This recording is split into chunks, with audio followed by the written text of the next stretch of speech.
لله نحمده ونستعين علينا من يهده الله فلا مضل له ومن يضلله فلا هادي له وأشهد أن لا إله إلا الله وحده لا شريك له وأشهد أن محمدا صلى الله عليه وسلم عبده ورسوله يا أيها الذين آمنوا اتقوا الله حق تقاته ولا تموتن إلا وأنتم مسلمون يا أيها الناس اتقوا ربكم الذي خلقكم من نفس واحدة وخلق منها زوجها وبث منهما رجالا كثيرا ونساء واتقوا الله الذي تساءلون به والأرحام إن الله كان عليكم رقيبا يا أيها الذين آمنوا اتقوا الله وقولوا قولا سديدا يصلح لكم أعمالكم ويغفر لكم ذنوبكم ومن يطع الله ورسوله فقد فاز فوزا عظيما ألا إن أصدق الكلام كلام الله وخير الهدي هدي محمد صلى الله عليه وسلم وشر الأمور محدثاتها وكل محدثة بدعة وكل بدعة ضلالة وكل ضلالة في النار أما بعد. Nous sommes, Inch'Allah Ta'ala, ce soir, le 13 Muharram 1429 de l'Hégire, c'est-à-dire le 21 janvier 2009, nous sommes aussi au 7e cours de la personnalité de la musulmane. Nous sommes au 7e cours de la personnalité de la musulmane. On va juste lire un petit résumé et Inch'Allah Ta'ala commencer le nouveau. Bismillahirrahmanirrahim, on avait dit, on s'est arrêté. En contrepartie, l'homme doit prendre en charge sa famille et lui assurer subsistance et dépenses. Cependant, en dépit des efforts qu'il effectue dans ce sens, l'homme restera en deçà du statut que l'islam a accordé à la mère. Ce statut est cautionné par le hadith précédent dans lequel le prophète sallallahu alayhi wa sallam répondit à l'homme qui l'interrogeait sur la personne qui méritait le plus sa bonne compagnie. De même que l'islam a distingué la femme en lui attribuant un statut supérieur à celui de l'homme. Grâce à sa maternité, il a honoré son statut en lui conservant son nom de famille après le mariage. Dans les sociétés occidentales, la femme perd son patronyme une fois mariée et devient ainsi assimilée à la famille de l'époux. On l'appellera Madame Untel et son nom disparaîtra des fiches d'état civil et de sa pièce d'identité.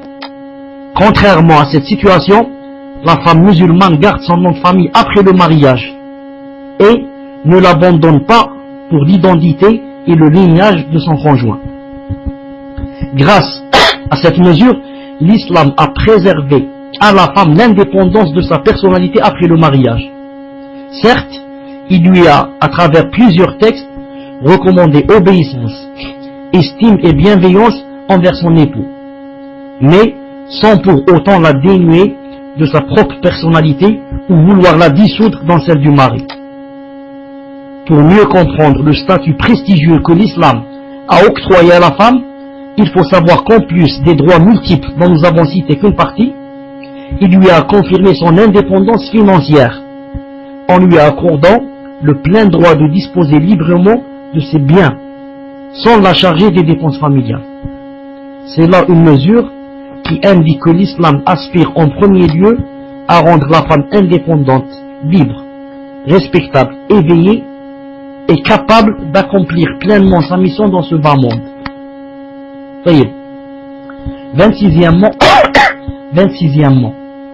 sa loyauté est exclusivement vouée à Allah. Sa loyauté est exclusivement vouée à Allah. On va voir qui est là pour m'aider dans l'autre. On écrit les titres. Coran et Sunna, tafadhal. 26e, sa loyauté est exclusivement vouée à Allah. Parmi les conséquences de la fierté qu'éprouve toute musulmane en raison de sa personnalité islamique, sa loyauté vouée exclusivement à Allah et à personne d'autre. Fût-il, cet autre, fût-il son époux ou son père, qui sont pourtant les plus proches d'elle parmi les gens. Le paroxysme de cette loyauté se manifeste dans le parcours de la mère des croyants, Habiba. Habiba Ramla bint Abi Sufyan. Habiba Ramla bint Abi Sufyan. طيب. Coran et Sunna ne m'a pas répondu, je ne sais pas si vous m'entendez ou pas. Coran et Sunna, tu n'as pas le rouge. Est-ce que vous m'entendez?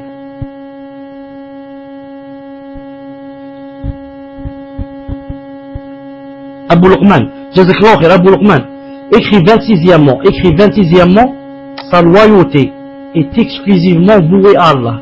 Écrit 26e, sa loyauté est exclusivement vouée à Allah.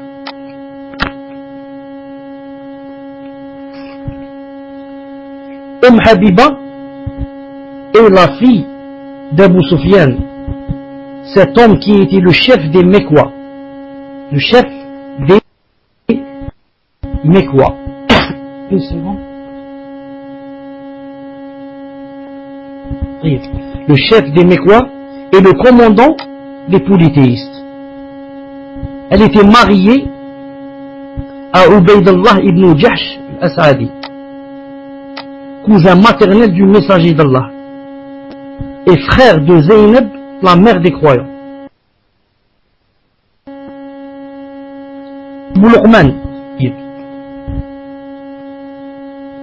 Ubaydullah et Ramla se convertirent à l'islam alors qu'Abu Sufyan, c'est-à-dire son père, s'obstinait à suivre. Ensuite, elle émigra vers l'Abyssinie, l'Éthiopie, en compagnie des premiers croyants, laissant ainsi son père en proie à la colère et à la frustration de voir sa fille se convertir à la religion qu'il combattait et partir loin de son autorité. Durant son exil, la vie ne fut pas facile pour cette femme qui endura l'émigration pour conserver sa religion. Son mari, Ubaydullah, abjura l'islam, c'est-à-dire il s'apostasia, il quitta l'islam pour se convertir à la religion des Abyssiniens, le christianisme. Et tenta même de la forcer à abandonner sa religion.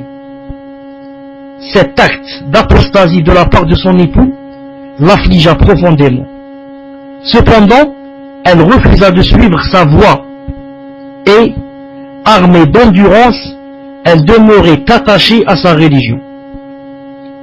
Avant ce contretemps, elle avait eu une fille qu'elle avait nommée Habiba, d'où son surnom Habiba. Après l'apostasie de son mari, elle s'enferma chez elle et s'isola des gens. Abou Luqman écrit numéro 1. Les soucis et la tristesse faillirent mettre fin à ses jours. Étrangère, vivant loin de son pays et n'ayant que sa fille pour lui tenir compagnie, Habiba devait endurer les malheurs et les afflictions qui s'étaient accordées à se succéder sur sa destinée. Son mari, le père de sa fille, s'était converti au christianisme et son père, Abu Sufyan, demeurait polythéiste et déclarait une guerre sans merci au prophète sallallahu alayhi wa sallam et à la religion auquel elle croyait. Elle était envahie par la tristesse, le désarroi et l'inquiétude. Elle n'en fut sauvée que grâce à l'attention particulière qu'accordait le messager d'Allah aux émigrés parmi ses compagnons. En effet, ayant pris connaissance de sa situation, le prophète sallallahu alayhi wa sallam envoya un émissaire au Négus. Il envoya un émissaire au Négus d'Abyssinie, c'est-à-dire l'Éthiopie, lui demandant de le marier avec l'une des croyantes émigrées dans son pays, c'est-à-dire bien sûr celle-là, Habiba. Ce qui fut fait, et Habiba, la fille d'Abu Sufyan, devint la mère des croyants. Allahu Akbar. Des années s'écoulèrent et la conquête de la Mecque fut plus que probable. Les Koraïchites qui avaient rompu le traité de l'Hudaybiyah se rendirent compte qu'ils allaient s'exposer à un grand danger, car ils savaient très bien que le prophète sallallahu alayhi wa sallam n'allait pas admettre cette injustice et n'allait pas rester indifférent à cette trahison traduite par la violation de la trêve. Après donc s'être consulté, les Kuffar, les Korachites, décidèrent d'envoyer un émissaire à Médine pour renouveler et prolonger la trêve. Cet émissaire fut qui? Cet émissaire fut Abu Sufyan, le père Habiba. Arrivé à Médine, Abu Sufyan ressentit une crainte révérentielle d'aller à l'encontre du prophète sallallahu alayhi wa sallam. Alors là, il se souvint que l'une de ses filles était l'épouse du prophète. Il alla alors discrètement la voir pour lui demander de l'aider dans sa mission. C'est-à-dire essayer comment pour convaincre le prophète sallallahu alayhi wa sallam qu'il ne fasse rien parce que quoi, ils avaient violé la trêve. Non, il lui dit, c'est ton mari, etc. Essaye de faire quelque chose et de nous sauver de cette situation bi'idnillahi ta'ala.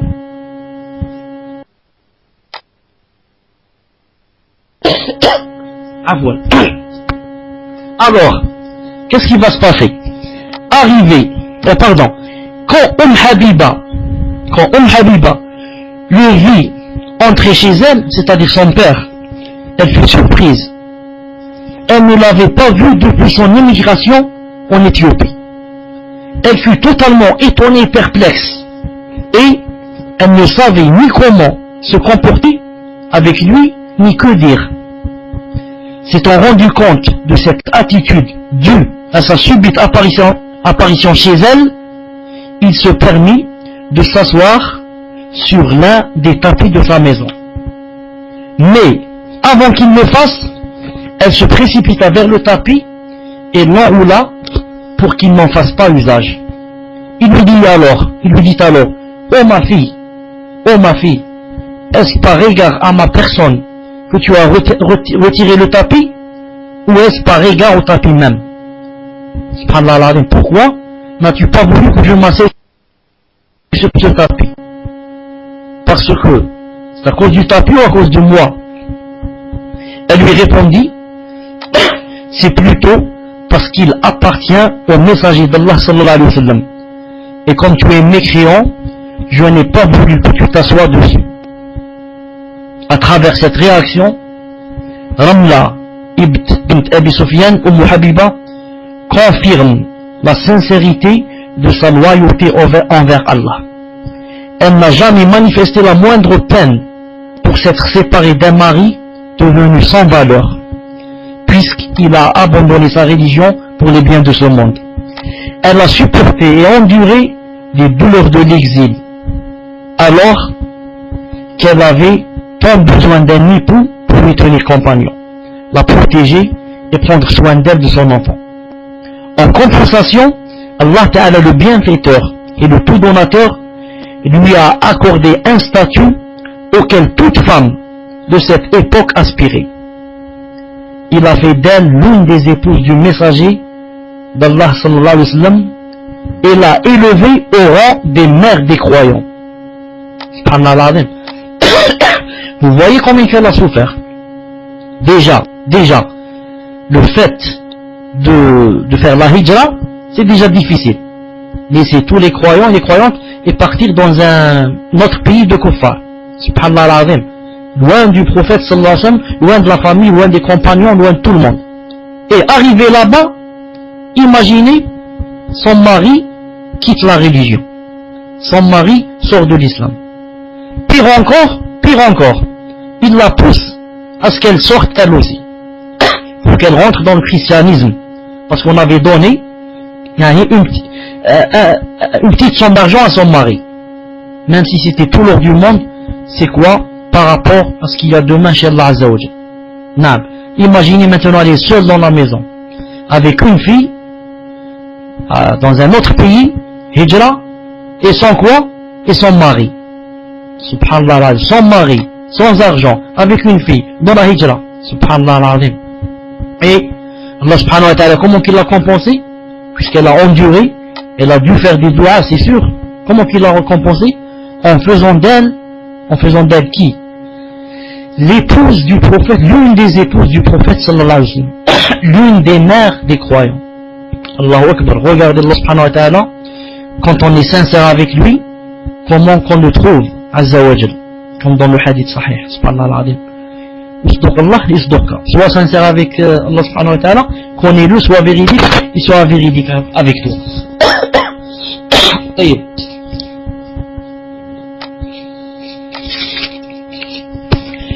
Donc, on n'accepta pas que quoi? Que son que son père s'asseye sur le tapis du prophète sallallahu alayhi wa sallam. Naam. C'est dans cette perspective qu'il faut comprendre son comportement vis-à-vis de son père. Naam. Malgré la visite surprise qu'il a effectuée chez elle, après une si longue absence, elle n'a pas oublié la loyauté qu'elle devait à Allah et son messager. Ce n'est pas son père qui l'a sauvée quand elle était en Éthiopie, toute seule dans la maison, avec un mari qui a quitté l'islam. Mais c'est Allah Ta'ala qui l'a sauvée. C'est Allah Ta'ala qui l'a sauvée. Ce n'est pas son père. Là. En retirant le tapis du prophète sallallahu alayhi wa sallam à son père, elle lui signifiait, parce qu'il était mécréant et qu'il n'avait pas le droit de le souiller en s'asseyant dessus. C'est ainsi que doit agir toute musulmane, fière de sa religion et de sa foi, devant la loyauté à l'égard d'Allah et à son messager. Son foi ne manifeste aucune concession au lien de sang. L'âme de la musulmane emplie de foi ne doit manifester aucune concession au lien de sang, ni le père, ni la mère, ni rien. D'ailleurs, regardez, tout le monde peut-être connaît, Inch'Allah Ta'ala, le verset qui dit, un verset très clair, Allah al-Azim. Je dis ce verset, attendez, je vais le chercher ici, je le trouve. Seconde, Inch'Allah Ta'ala, je cherche ce verset. Regardez ce verset, ce qu'il dit, pour montrer qu'en islam, il n'y a pas le père et la mère, etc., quand ils sont contre l'islam. Allah Ta'ala a dit, dans le verset 22, Sourate Al-Mujadala, il a dit, tu ne trouveras pas parmi les gens qui croient en Allah au jour dernier, qui prennent pour amis, ceux qui s'opposent à Allah et à son messager, fussent-ils leur père, leur fils, leur frère ou les gens de la tribu. Il a prescrit la foi dans leur cœur et il les a aidés de son secours. Il les fera entrer dans des jardins sous lesquels coulent les ruisseaux, où ils demeureront éternellement. Donc qu'est-ce qu'il a dit Allah Ta'ala? Tu ne trouveras pas parmi les gens qui croient en Allah au jour dernier ceux qui prennent pour amis ceux qui s'opposent à Allah et à son messager, puissent-ils leur père, leur fils, leur frère ou les gens de la tribu. Quiconque, il peut pas. Donc, à travers les âges, la fierté de la femme croyante, de son engagement dans la voie de la foi, lui a fourni force, détermination et résistance devant toutes sortes de tentations et d'intimidations. C'est cet esprit-là qui la protège en tout temps, de tomber dans la mécréance ou de céder devant l'oppression, quelle que soit sa puissance et sa tyrannie. C'est cet esprit-là aussi qui fait que la lumière de la foi ne s'éteigne jamais dans l'âme de toute croyante. Tel fut le cas de l'épouse de Pharaon. Cette femme s'attacha à sa foi, défiant ainsi son entourage plein de délices et de tentations, et ne se préoccupant guère des douloureux supplices que lui infligeait son mari. Elle ne cessait de répéter, Seigneur, construis-moi auprès de toi une maison au paradis, et sauve-moi de Pharaon et de son œuvre. Sauve-moi des gens injustes. Coran 66, 11. Satisfaire Allah doit surpasser tout désir, et faire prévaloir son message doit être l'objectif visé en priorité. Car sa loi est celle qui guide le mieux l'être humain vers le bien. Une musulmane consciencieuse ne doit donc pas faire abstraction de ces vérités, puisque c'est grâce à elle qu'elle parvient à être de plus en plus fière de sa personnalité et attachée avec loyauté à sa religion qui n'a pas d'égal. 27e. Salam alaikum wa rahmatullah. في صوت طيب الحمد لله. Regardez le verset de la sourate 9, verset 71, qu'est-ce qu'il dit? Il dit, quand une musulmane, il dit, les croyants et les croyantes sont alliés les uns des autres. Vous avez entendu? Les croyants et les croyantes, les femmes aussi, sont alliés les uns des autres. Ils commandent le bien, interdisent le mal. Qui c'est? Les croyants et les croyantes. C'est pas seulement les croyants. Les croyants et les croyantes. Ils commandent le bien, interdisent le mal, accomplissent la prière, s'acquittent de l'aumône prescrite et obéissent à Allah et à son messager. Voilà ceux auxquels Allah fera miséricorde, car Allah est tout puissant et très sage. Quand une musulmane consciente des préceptes de sa religion récite ce verset, elle y découvrira nécessairement le sommet de l'organisation sociale et un niveau jamais atteint par la femme appartenant aux nations non musulmanes. À travers ce verset, l'islam reconnaît à la femme son humanité, sa dignité, sa capacité juridique et son indépendance. L'islam ne pratique aucune discrimination entre la femme et l'homme en ce qui concerne le droit de propriété, d'achat, de vente ou de conclure un mariage. Or, ces droits ont été complètement ignorés par les autres nations qui, en outre, considéraient la femme comme assujettie à l'homme et dépendante de sa tutelle, de la tutelle de l'homme. Le verset cité attribue à la femme le statut de protection mutuelle entre elle et l'homme. Écrivez-moi numéro 1. L'associe à lui dans l'obligation de commander le bien et d'interdire le mal. Comme il lui confère, à égalité avec l'homme, la responsabilité de peupler la terre et d'y adorer Allah. En préservant la femme de la dépendance absolue vis-à-vis de l'homme et de sa tutelle, qui lui donnait souvent le droit de décider de sa vie et de sa mort, l'islam lui accorde le statut d'un être respectable et égal à l'homme. Puis, en lui confiant la mission de commander le bien et interdire le mal, il lui permet d'accéder à un statut de prestige. 27e, c'était quoi? Elle commande le bien et interdit le mal. Elle commande le bien et interdit le mal. Je disais, il lui permet d'accéder à un statut de prestige. Pourquoi? Car c'est la première fois dans l'histoire qu'une législation lui permet de commander. Elle, qui est toujours commandée. C'est la première fois dans l'histoire que une législation lui permet de commander, alors qu'elle est toujours commandée, elle. Ensuite, dans le dernier passage du verset, l'égalité des deux sexes par rapport à l'accomplissement des actes d'adoration et le mérite de la miséricorde d'Allah est clairement déclaré.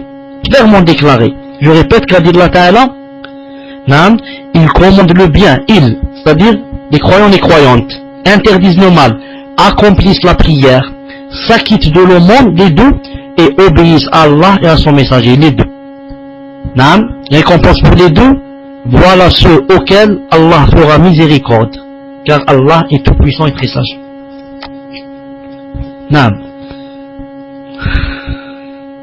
Sur ce sujet, les textes du Coran et de la Sunna sont d'ailleurs multiples et convergents. Grâce à ce niveau élevé d'éducation qui contribue à modeler la personnalité de la femme musulmane, notre histoire nous a fourni plein d'exemples d'éminentes femmes dont les propos, les actes ou les attitudes sont devenus éternels.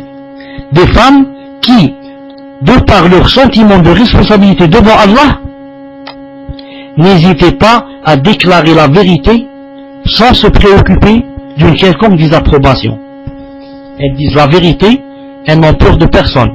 Non. Parmi les femmes qui illustrent la force de caractère de la femme musulmane, ainsi que sa maturité et sa liberté d'exprimer son opinion, nous citerons l'exemple d'une femme qui eut le courage de s'opposer au calife de son temps, Omar ibn Khattab.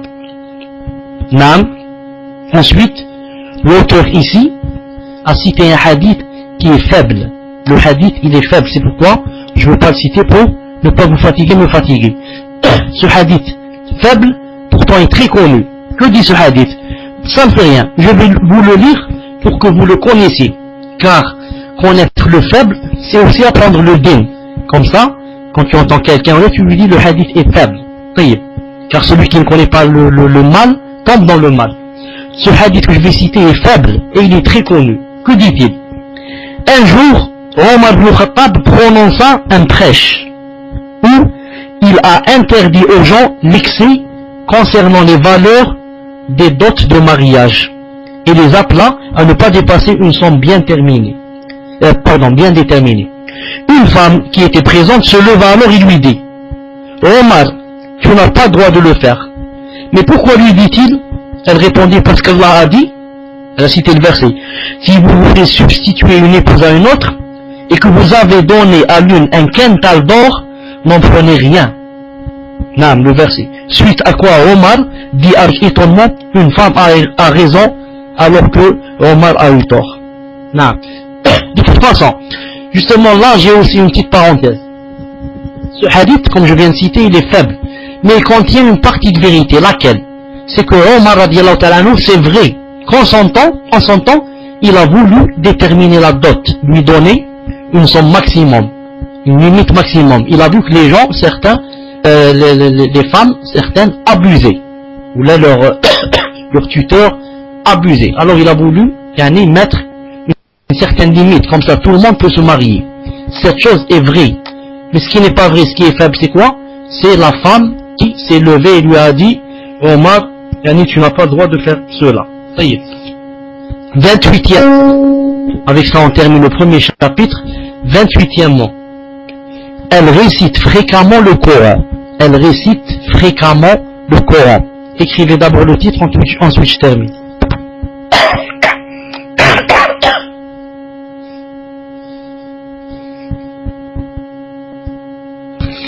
Alhamdulillah.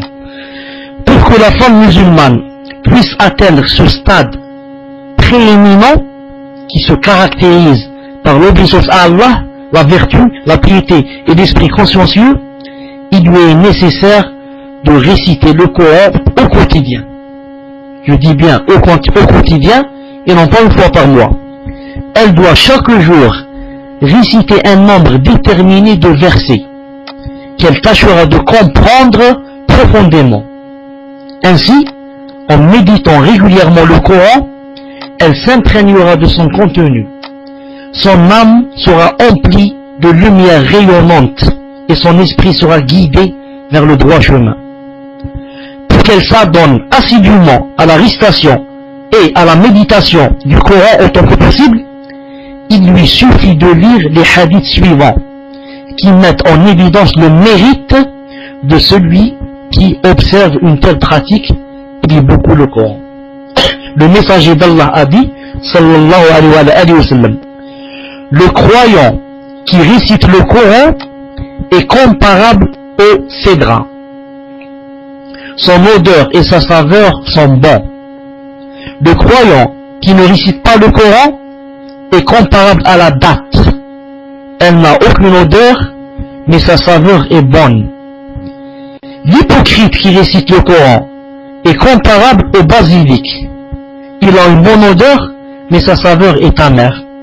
Et l'hypocrite qui ne récite pas le Coran est comparable à la coloquinte. Elle n'a aucune odeur et sa saveur est amère. Hadith sahih du prophète sallallahu alayhi wa sallam. Subhanallah al-azim. Est-ce que quelqu'un peut donner une métaphore comme celle-là, un exemple comme celui-là? Si ce n'est pas un messager, comment qu'il peut donner un exemple comme celui-là pour montrer la différence entre le croyant qui lit le Coran et celui qui ne lit pas, et l'hypocrite qui lit et qui ne lit pas. Subhanallah, comment il donne des exemples avec le premier, le croyant qui lit le Coran. Il ressemble au cédra. Son odeur et sa saveur sont bons. Il a dit cédra en français. Je ne sais pas comment c'est en arabe. Non. Ensuite, il a dit le croyant qui ne récite pas le Coran est comparable à la date. Non. Elle n'a aucune odeur, mais sa saveur est bonne. Ensuite, l'hypocrite qui récite le Coran est comparable à quoi? Au basilic. Il a une bonne odeur, l'odeur masha'Allah, car il lit le Coran, mais sa saveur est amère. Mais qu'est-ce qu'il y a à l'intérieur du cœur? Et l'hypocrite qui ne récite pas le Coran, celui-là, il est comparable à la coloquette. Elle n'a aucune odeur et sa saveur est amère. Taïb, vous cherchez, Inch'Allah Ta'ala, si vous pouvez, il a dit c'est quoi cédra ici? Est comparable au cédra. Attendez une seconde, je vais voir moi qu'est-ce que ça donne en arabe. Al-mu'minu alladhi yaqra'u al-Qur'an. Je vais chercher le hadith une seconde.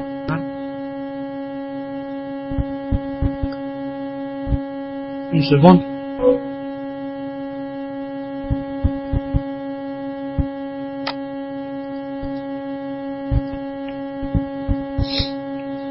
Donnez-moi une seconde pour chercher le hadith. Le hadith, c'est quoi cédra ici en arabe?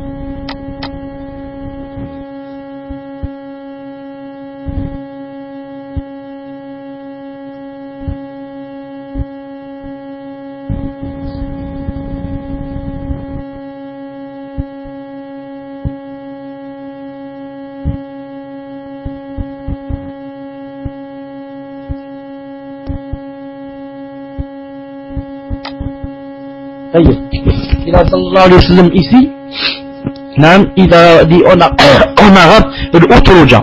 En français ça donne cédra. Moi je croyais qu'il parlait de sidra.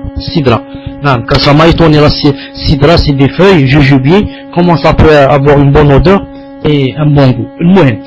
Ça n'a même pas d'odeur. Je reviens à ce que je disais.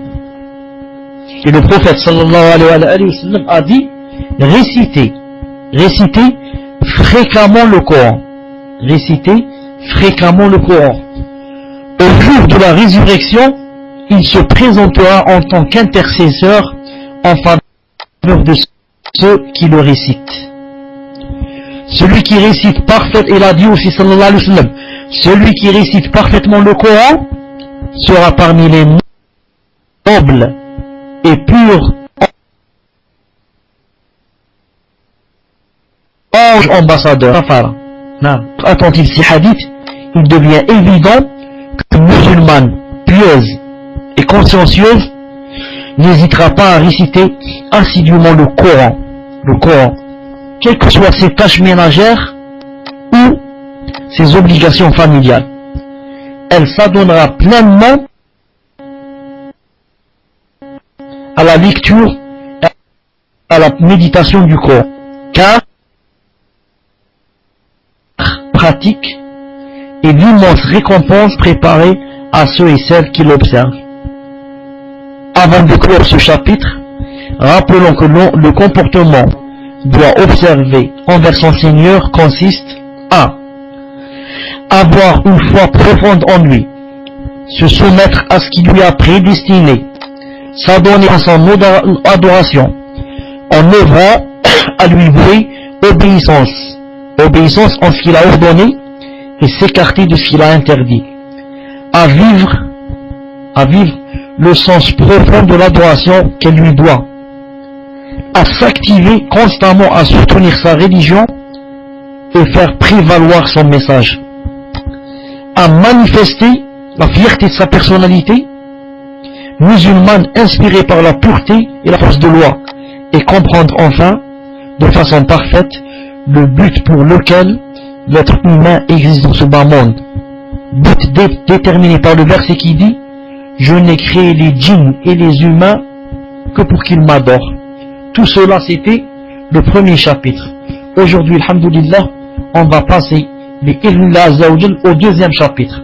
Le premier chapitre, vous vous rappelez c'était quoi? C'était son comportement, le comportement de la femme musulmane envers son Seigneur. Maintenant, deuxième chapitre, vous écrivez son comportement vis-à-vis d'elle-même. Son comportement vis-à-vis d'elle-même. Naam. Vous écrivez, Inch'Allah.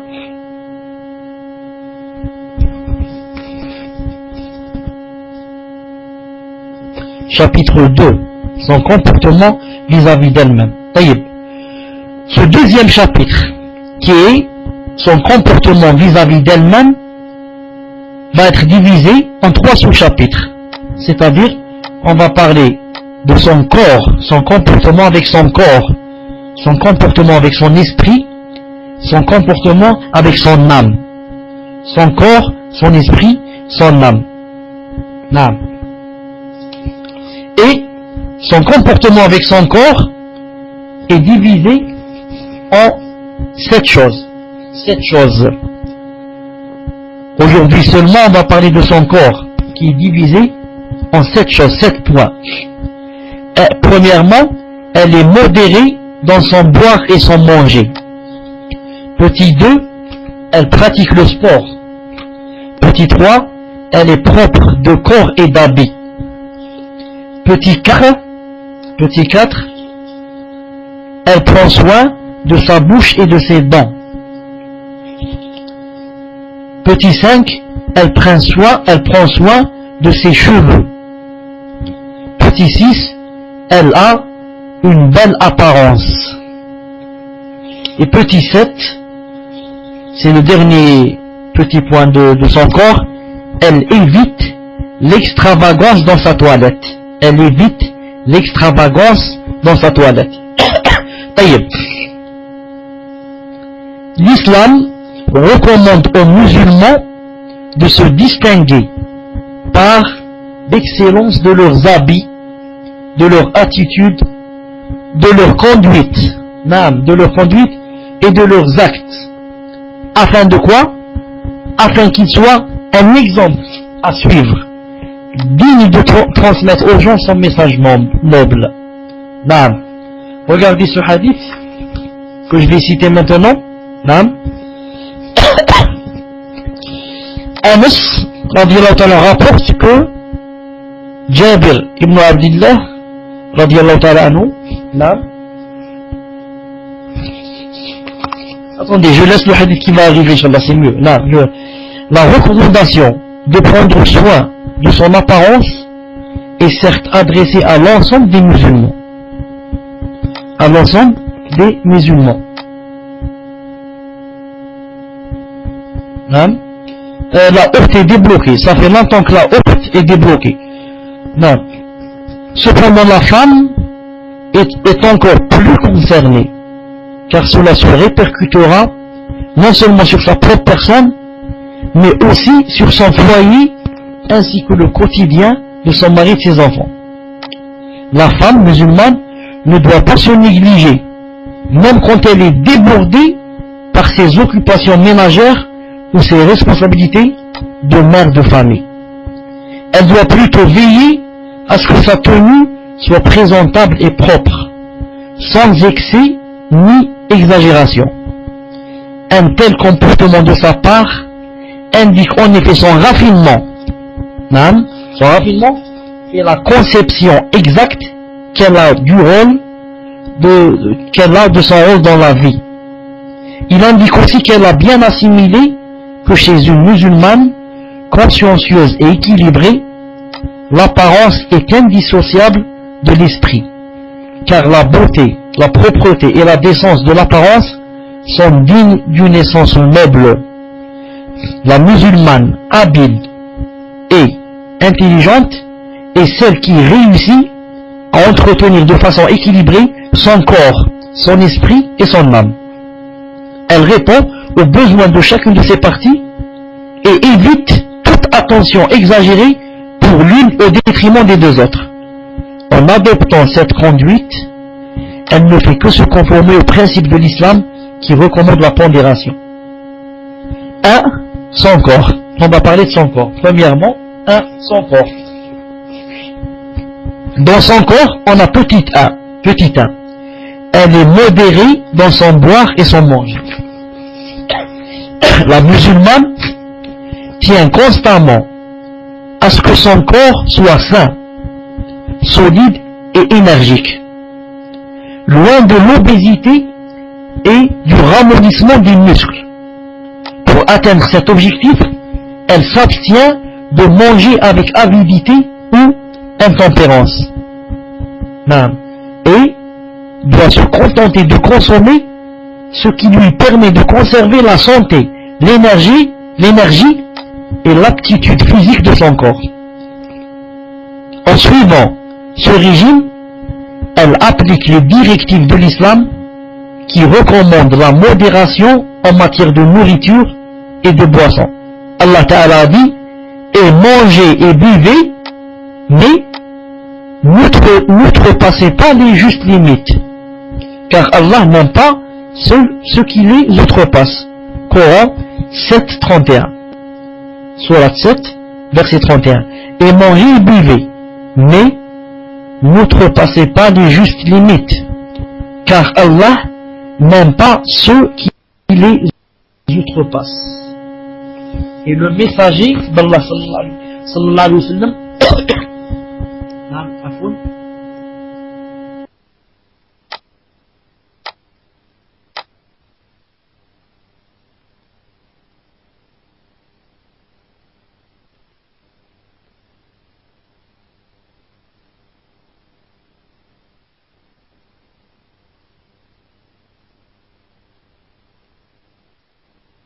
je disais,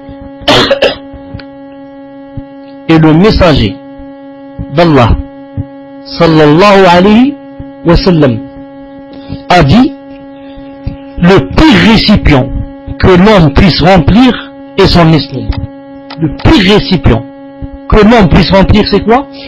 C'est son estomac. Il a dit: si toutefois il éprouve le besoin de le faire, c'est-à-dire de remplir son estomac, qu'il consacre un tiers pour la nourriture, un tiers pour l'eau et un tiers pour sa respiration. Hadith rapporté par Tirmidhi, Ahmed, et c'est un hadith sahih. Il dit qu'il ne doit pas remplir son estomac au point, par exemple, de lui faire mal. Mais s'il éprouve le besoin de le faire, alors qu'il consacre un tiers pour la nourriture, un tiers pour l'eau et un tiers pour la respiration. On rapporte aussi à ce sujet que Omar ibn Khattab radiyallahu ta'ala anhu a dit: gardez-vous de remplir le ventre en mangeant ou en buvant. Cela corrompt le corps, cause les maladies et entraîne la paresse quant à l'accomplissement de la prière.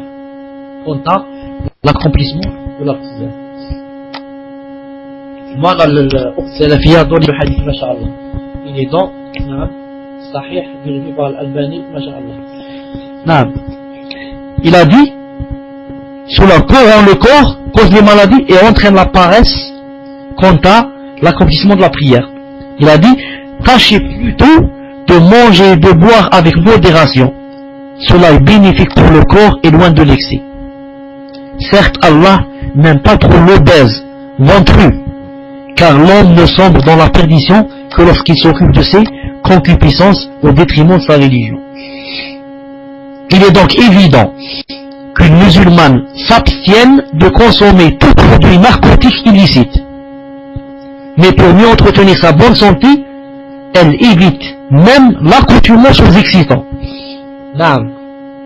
Elle évite aussi un bon nombre de mauvaises habitudes propres aux sociétés non musulmanes et qui ont hélas envahi notre société, et dont notamment les veillées insignifiantes que certains occupent par la distraction et le passe-temps.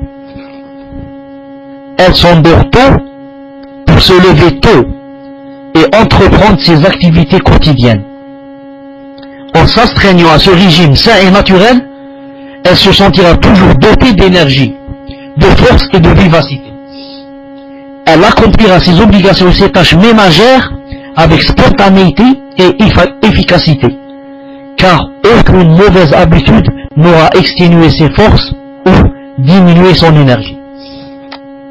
Ainsi que le prophète sallallahu alayhi wa sallam a indiqué qu'un croyant fort est meilleur et plus aimé par Allah qu'un croyant faible, d'où sa persévérance à suivre un mode de vie salubre. Deuxièmement, elle pratique le sport. J'attends. Deuxièmement, elle pratique le sport.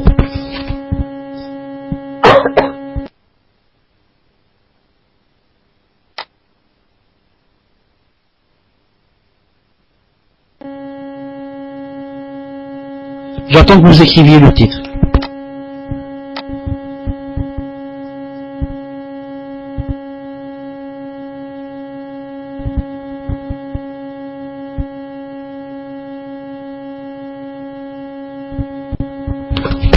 Alhamdulillah, je ne sais pas pourquoi vous tardez comme ça. Mais allez, la femme musulmane avisée sait très bien que l'islam recommande à tout musulman de préserver son énergie corporelle, sa forme physique et sa bonne santé.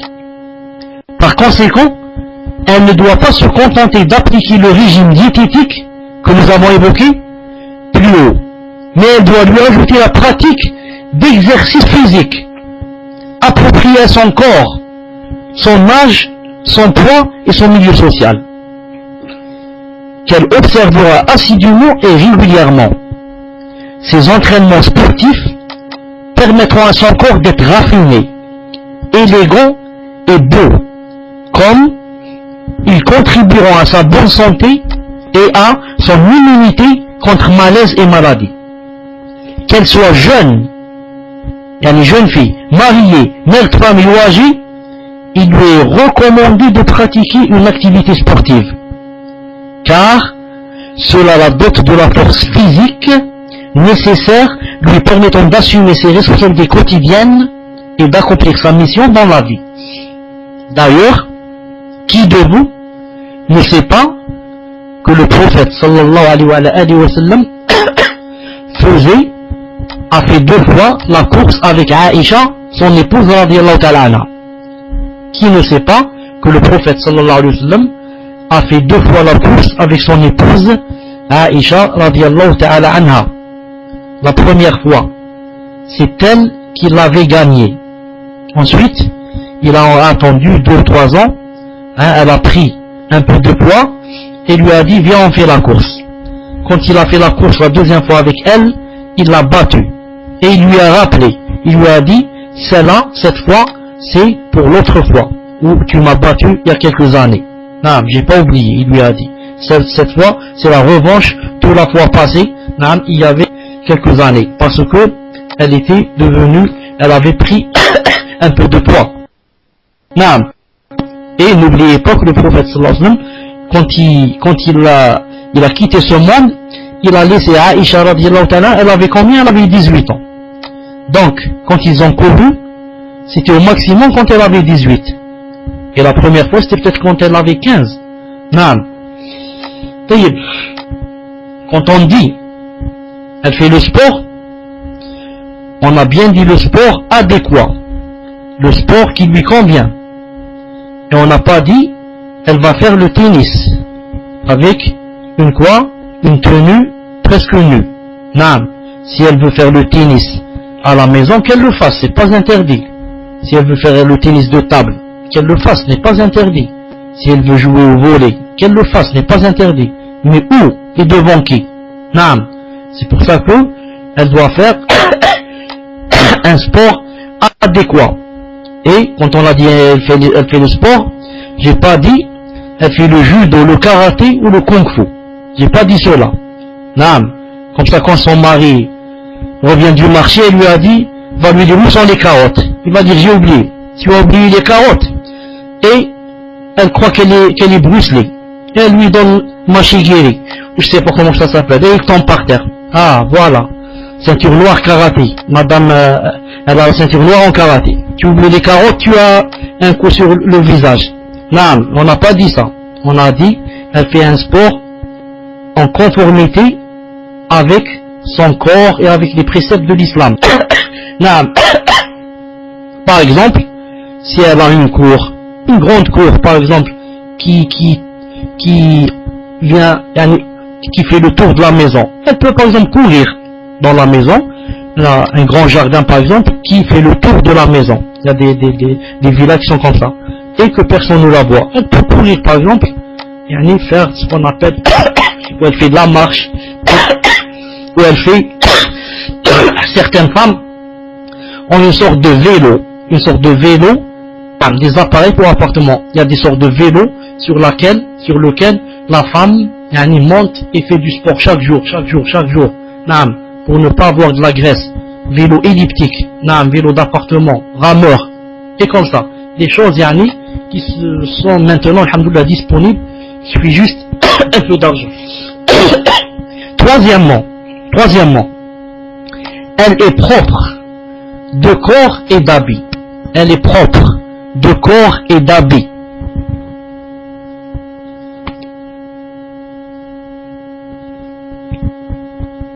Troisièmement, elle est propre de corps et d'habit.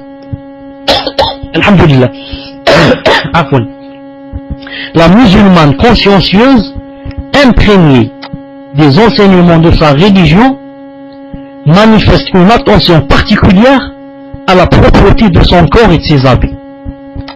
Elle se baigne régulièrement à des intervalles rapprochés, conformément aux orientations du prophète sallallahu alayhi wa sallam, qui incite les croyants à se laver le corps et à se parfumer, notamment le vendredi.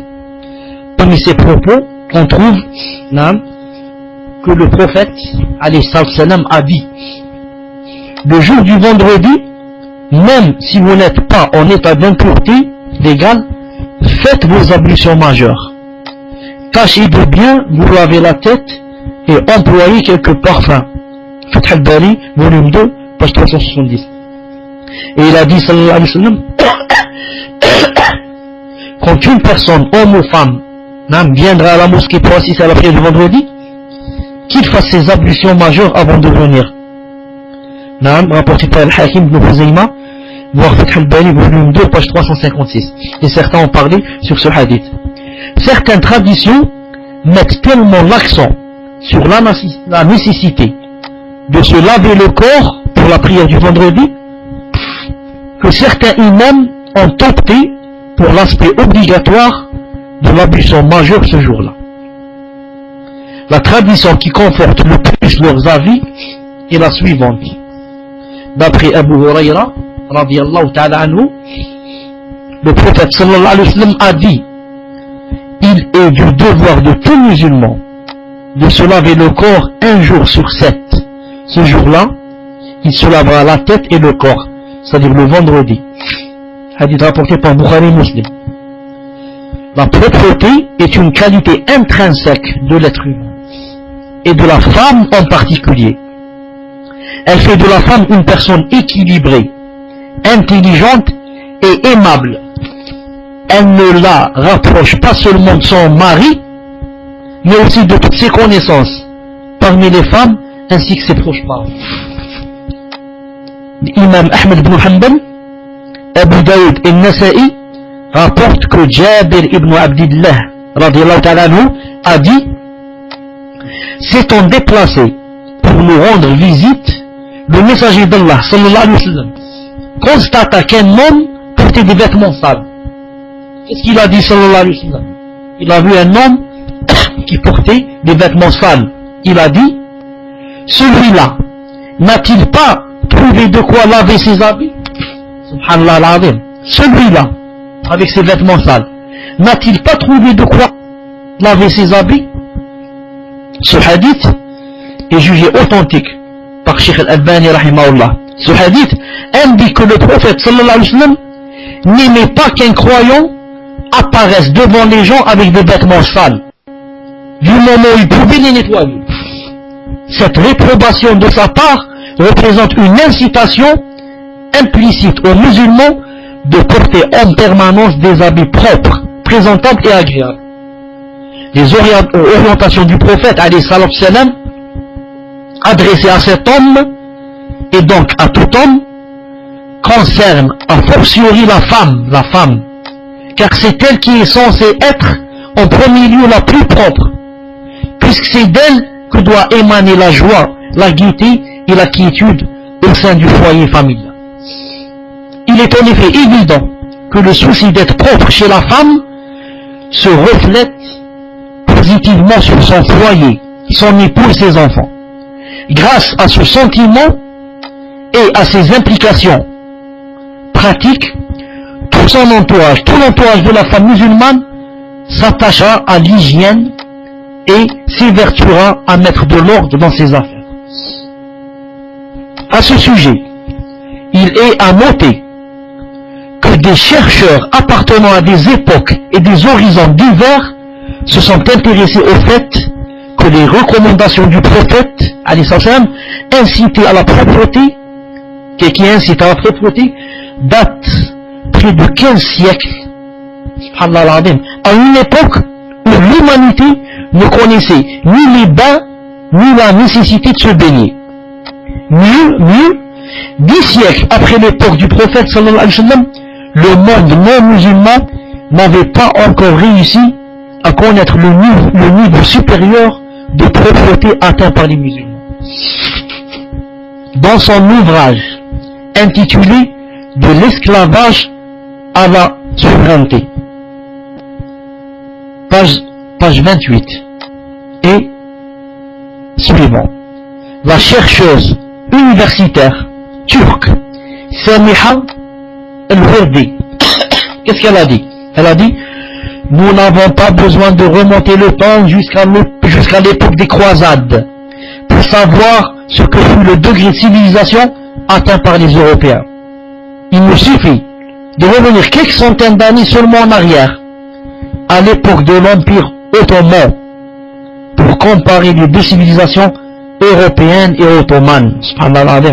Elle dit: en 1624, à l'occasion d'une réception qu'il organisa, le prince de Brandenburg envoya aux princes et aux nobles de sa région une carte d'invitation, dans laquelle il a écrit: nos invités sont priés de s'abstenir de mettre leurs avant-bras sur les assiettes, de jeter la nourriture derrière eux, de se lécher les doigts, de cracher dans les assiettes ou de se servir des bordures des nappes pour se moucher le nez. Subhanallah l'azim. Là, il veut leur apprendre quoi? La propreté. Ces expressions, ajoutons-leur, indiquent clairement le manque de civisme, de culture et de bienséance chez les Européens de cette période. À cette même époque, mais dans une autre région de l'Europe, la situation n'était guère différente. Dans le palais du roi d'Angleterre, Jacques Ier, des odeurs répugnantes se dégageaient du roi même, de ses princes et princesses, à travers leurs luxueux costumes de velours et de dentelle française.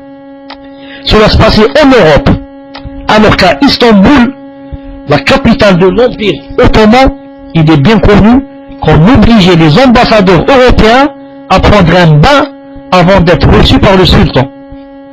En 1730, à l'époque de Ahmed III, le troisième, alors que l'affaiblissement militaire et politique avait déjà touché l'Empire ottoman, l'épouse de l'ambassadeur anglais à Istanbul, Lady Montagu, nota dans ses correspondances le niveau de propreté atteint par les musulmans, leurs bonnes manières et leur haute moralité.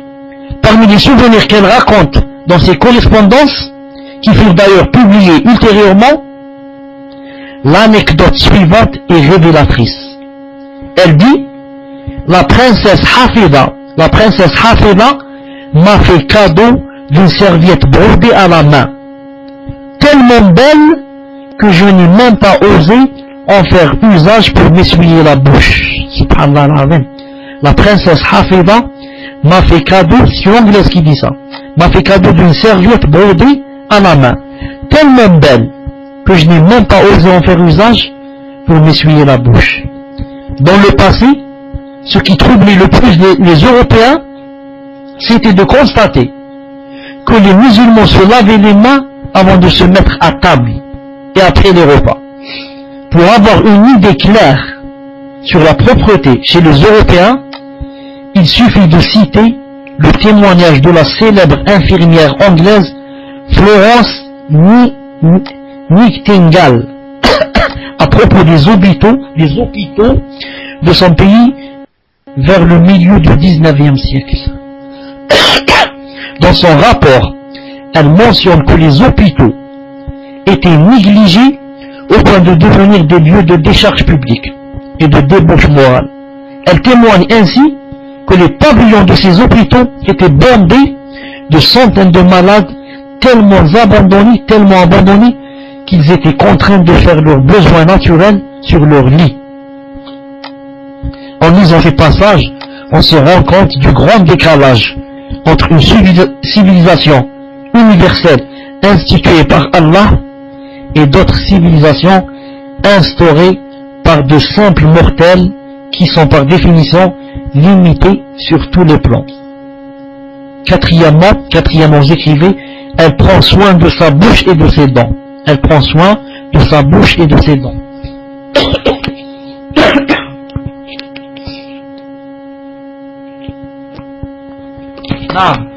Donc maintenant, par exemple, maintenant, si les gens rient de l'islam et accusent les musulmans de sales, etc., qu'est-ce qu'on leur dit? On leur dit, en fait, vous vous trompez. En fait, vous vous trompez. Vous dites cela car vous ne connaissez pas l'islam. L'islam, c'est la religion la plus propre. Naam. Mais vous avez raison de dire cela car les musulmans n'appliquent pas leur religion. Naam. Vous avez raison de dire cela. De dire quoi? Que les musulmans sont sales. Mais ce n'est pas l'islam.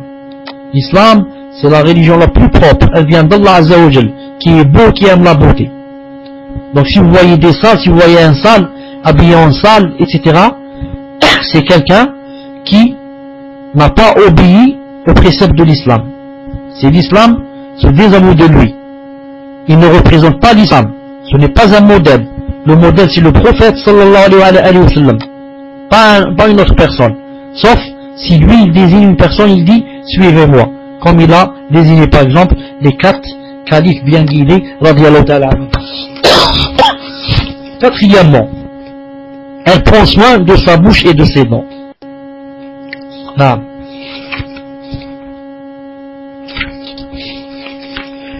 Une musulmane avisée prend toujours soin de sa bouche en faisant usage de tout ce qui la protège et lui évite ainsi de dégager des odeurs désagréables. Après chaque repas, elle nettoie ses dents avec une brosse et une pâte dentifrice.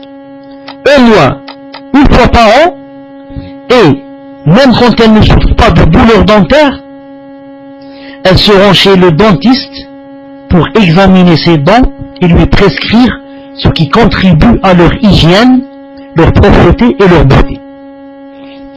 Si c'est nécessaire, elle doit consulter un médecin ORL pour conserver une haleine fraîche et agréable. Cette démarche lui convient le mieux puisqu'elle contribue à sa beauté et à son bien-être. Vous remarquez que l'islam exhorte beaucoup à quoi? À la propreté, à la beauté, non? Et vous remarquez que l'homme et la femme doivent appliquer cela. Mais si un homme n'applique pas, c'est moins grave que la femme. Toujours on accuse la femme, naam, si elle ne veut pas se faire belle, si elle a de mauvaises odeurs, si elle a la messe laisse aller, et comme ça. L'homme il a toujours quoi? Il a toujours des excuses, qu'elles soient acceptées ou pas. Il dit je viens du travail, il y a la poussière dehors, il y a ceci, il y a cela.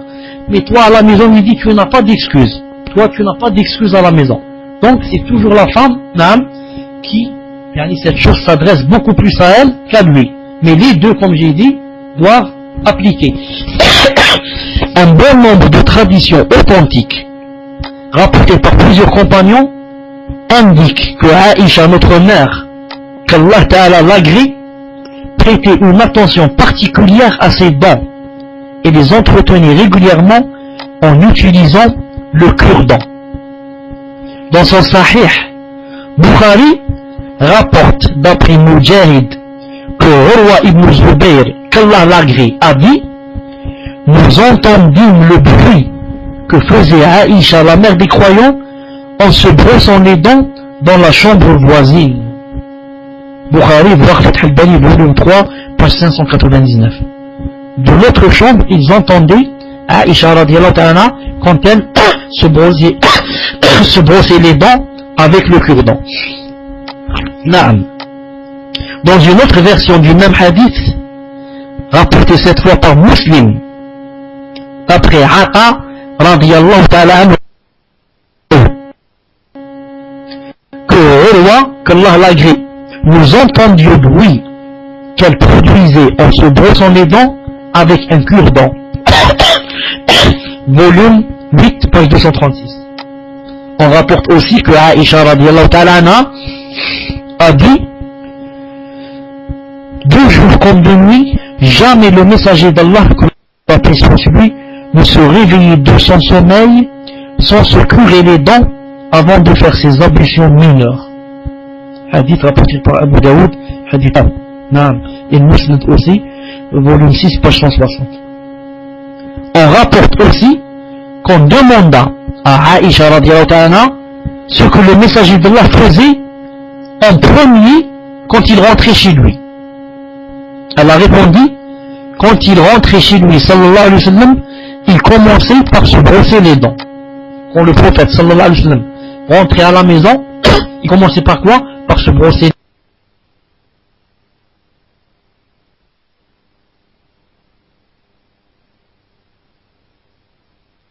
Le messager d'Allah sallallahu alayhi wa sallam était tellement attaché à l'hygiène et à la propreté de la bouche qu'il a déclaré: si ce n'est le souci d'imposer ce qui serait pénible à ma communauté, je lui aurais commandé alors de se curer les dents lors de chaque prière.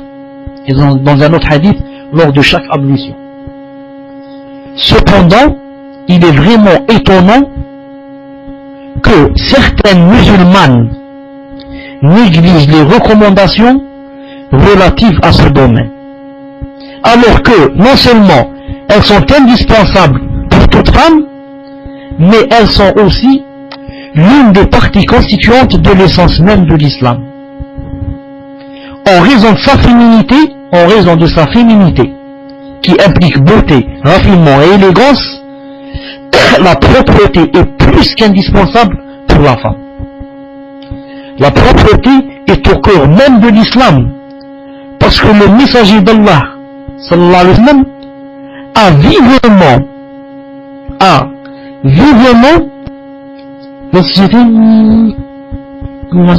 vivement recommandé à maintes occasions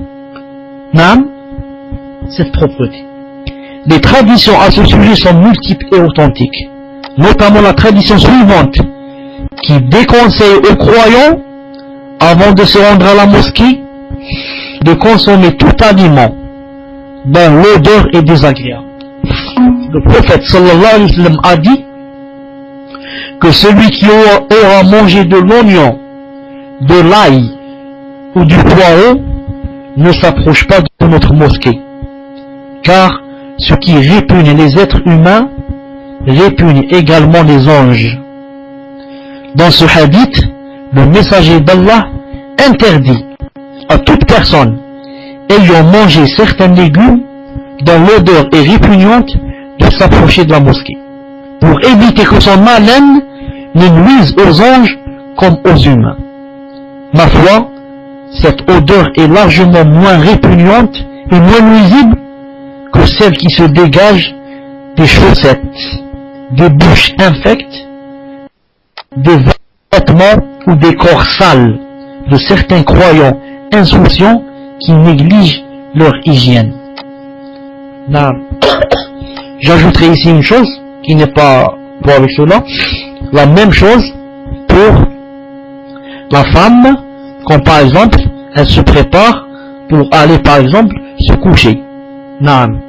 Elle ne doit pas aller au lit, surtout si son mari est en train de l'attendre, avec de mauvaises odeurs, l'odeur de l'ail, l'odeur des oignons. Donc comment qu'elle va faire? Elle va pas cuisiner avec l'oignon, elle cuisine avec l'oignon et l'ail. On aime manger l'oignon et l'ail, mais avant d'aller au lit, il y a des choses à faire. Elle se lave avec le savon les mains, elle se lave la bouche, ceci, cela. Elle n'y va pas avec quoi? Avec des mauvaises odeurs en elle. Non. Cinquièmement, elle prend soin de ses cheveux. Elle prend soin de ses cheveux. Et sixièmement, c'est quoi? Elle a une belle apparence. Et septièmement, elle évite l'extravagance dans sa toilette. Je préfère, Inch'Allah Ta'ala, m'arrêter ici. Cinquièmement, elle prend soin de ses cheveux. Je m'arrête ici, Inch'Allah Ta'ala, et je vous donne rendez-vous dans 5 minutes, Inch'Allah Ta'ala, pour des questions-réponses qui ont rapport avec la femme en général, ou bien la propreté et la beauté, c'est en islam, et non pas le divorce, et non pas le khula, et non pas Coran et Sunna ou bien Abu Luqman. Mettez le Coran. Subhanakallahumma wa bihamdik, ashhadu an la ilaha illa anta astaghfiruka wa atubu ilayk. Assalamu alaykum wa rahmatullahi wa barakatuh.